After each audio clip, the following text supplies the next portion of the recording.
السلام عليكم ورحمة الله وبركاته. النهاردة الحلقة للبنات بس. كان في ناس بتسألني على موضوع الليزر وشفت كذا فيديو مستفز بصراحة.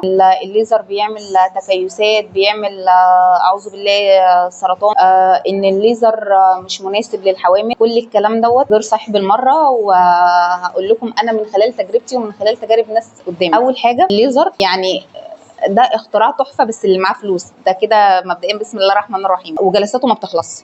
الليزر لو انت مشيتي منتظم عليه اول 4 جلسات تقدري ان انت بعد كده تفرقي الجلسات براحتك بقى. تروحي بعد ما بتروحي مثلا بعد كل شهر، لا تروحي كل شهر ونص، تروحي كل شهرين، هتلاقي نمو الشعر بدأ يقل. المهم نمو شعرك يوصل ل 20% انت شايفاهم بعينك بتروحي للدكتوره.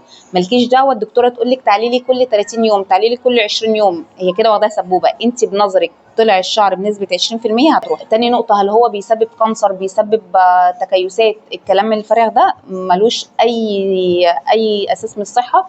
انا بقالي ما شاء الله 7 سنين ما فيش اي حاجه من الكلام ده، وعندي صحابي كتير قوي بيعملوا من قبلي. بالنسبه بقى ان هو غلط للحوامل، الليزر مش غلط للحوامل خالص. يستحسن ان انت تعملي بعد 3 شهور. انا بالنسبه لي كنت بعمل وانا في الشهور الاولانيه عادي تمام، بس بتبلغي الدكتوره بتاعه الليزر بتقولي لها انا حامل، عشان تخلي بالها من درجات الحراره. بتعمل لك انت درجه اقل، لان انت بيبقى جسمك حساس اكتر. والمناطق الممنوعه في فتره الحمل، منطقه البيكيني ممنوعه منعا باتا. دكتور النساء نفسه هو قال كده. وبرضك البطن ما ينفعش ان انت تصدري عليها اشعه الليزر.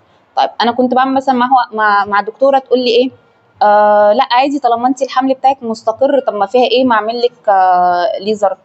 لا، انا دكتور النساء قال لي ممنوع، هو ادرى منك.